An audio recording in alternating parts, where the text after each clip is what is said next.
Bismillahirrahmanirrahim. Assalamualaikum warahmatullahi wabarakatuh.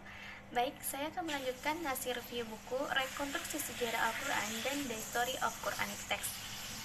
Langsung saja. Pertama, Rekonstruksi Sejarah Al-Quran bab 8, Penyempurnaan Ortografi Al-Quran.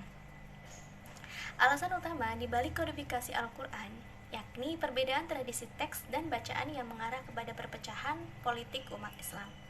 Namun, karena ketidaksempurnaan aksara Arab yang ketika itu digunakan untuk menyalin Al-Quran, langkah tersebut akhirnya belum dapat mencapai hasil yang diinginkan. Salah satu penyebabnya ialah timbulnya perbedaan bacaan Al-Quran, yakni tulisan yang digunakan ketika itu untuk menyalin mushaf resmi, yakni Scriptio Defectiva, aksara primitif yang belum memiliki tanda-tanda vokal dan titik-titik diakritis pembeda konsonan bersimbol sama. Ketika wilayah Islam semakin meluas dan semakin banyak orang non-Arab yang memeluk Islam, berbagai kekeliruan dalam pembacaan teks Al-Quran yang disalin dengan Scriptio Defectiva di kalangan pemeluk baru Islam semakin merebak. Akhirnya, penguasa politik Islam mengambil keputusan untuk melakukan penyempurnaan terhadap rasam Al-Quran. Sumber Islam menyebutkan bahwa pada masa kekhalifahan Muawiyah ibnu Abi Sufyan, langkah tersebut mulai dilakukan. Ziyad ibnu Samiyah, gubernur Basrah, meminta Abu al-Aswad ad-Duwali agar menciptakan tanda-tanda baca dan membubuhkannya ke dalam mushaf untuk menghindari berbagai kekeliruan pembacaan. Namun, awalnya ia menolak karena takut dianggap bahwa ia berbuat bid'ah.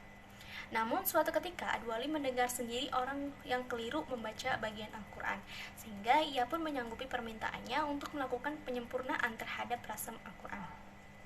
Ia kemudian memperkenalkan tanda-tanda vokal yang penting. Selanjutnya, pada masa kekhalifahan Abbasiyah, dikabarkan bahwa tanda vokal yang diciptakan Ad-Wali kemudian disempurnakan lebih jauh oleh Al-Khalil ibnu Ahmad, sehingga mencapai bentuk seperti yang kita kenal seperti sekarang ini.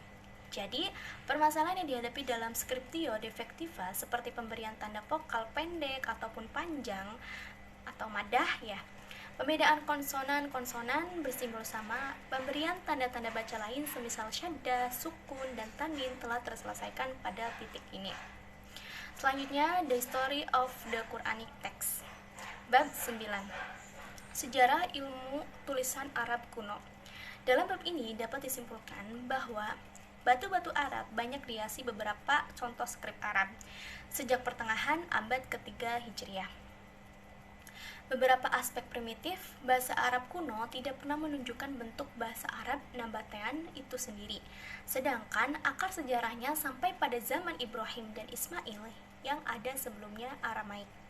Seperti bahasa lain, tulisan dan ejaan bahasa Arab, paleografi, dan ortografi terus berkembang. Perluasan wilayah teritorial Muslim menyebabkan perkembangan beberapa skrip Arab seperti Hajasi, Kufi, dan tulisan yang disambung dengan karakteristiknya masing-masing. Tidak ada satu skrip yang mendominasi lainnya dan tidak terbatas pada suatu tempat. Dengan beberapa contoh skrip Kufi yang diambil dari inskripsi abad pertama Hijriah, kita bisa membantah teori mushaf Kufi yang hanya ditunjukkan pada abad kedua dan ketiga Hijriah. Selanjutnya, bab 10, tulisan dan ejaan bahasa Arab dalam Al-Quran. Dalam bab ini kita membahas sistem ortografi ejaan Arab pada masa awal Islam, yakni yang pertama gaya tulisan pada zaman Nabi Muhammad SAW, yang kedua kajian ortografi mushaf Utsmani yang tadi kita juga bahas dalam bab 8 dalam buku sejarah rekonstruksi Al-Quran. Baik, mungkin sekian dari saya, kurang lebihnya mohon maaf. Wassalamualaikum warahmatullahi wabarakatuh.